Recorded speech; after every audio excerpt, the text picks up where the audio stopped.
Welcome to part 4 of our Calc AB FRQ series. Here's the problem we're going over today. I recommend that you pause the video now and take a look at these problems on your own, and then come back once you're done. At least make sure you've read each part before I explain them because I won't be reading them out loud. Links to the problem and the scoring guide are in the description. The way we want to start this problem is by understanding this statement right here.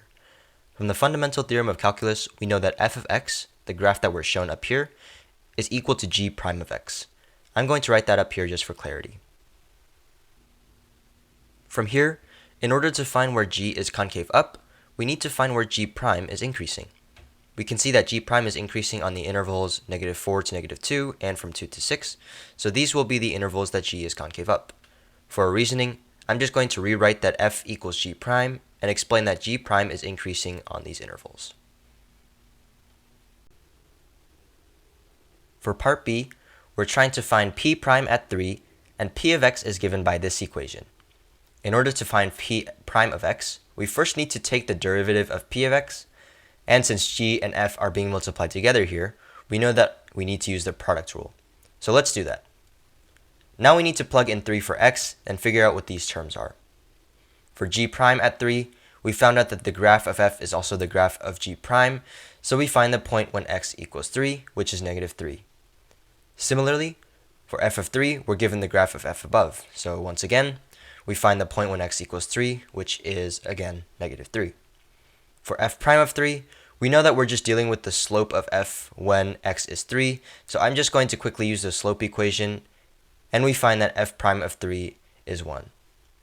Lastly, for g of 3, we need to use this integral equation and plug in 3 for x, which I'll rewrite down here. To find this, we get the area under f from 0 to 3, and this can be done with some quick triangle math.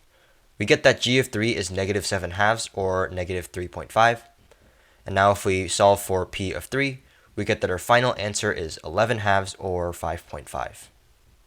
The next question is asking us to find this limit. When we have any limit, we start by plugging in the limit value for x, in this case 2. If we end up with 0, 0, which we did here, we know we need to take the derivative of the numerator and the denominator. The derivative of g of x is g prime of x, and the derivative of x squared minus 2x is 2x minus 2.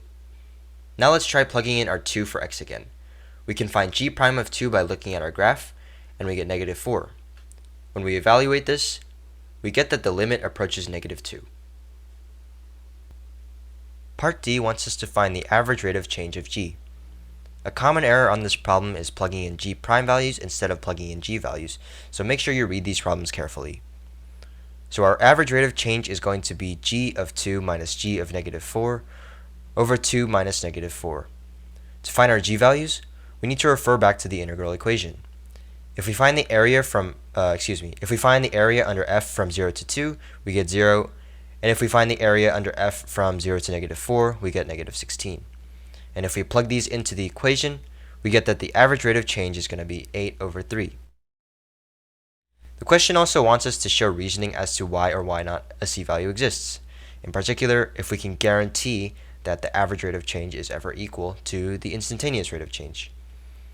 The mean value theorem states that g needs to be differentiable and continuous for the given domain, and since we know that g prime is equal to f, we know that g will be differentiable and continuous on the given domain. So that's it. Again, the links to the FRQs and the scoring guide will be in the description for you to look at. If you're still confused, talk to me in the comments and I can clear some things up for you, but if not, I'll see you in part 5.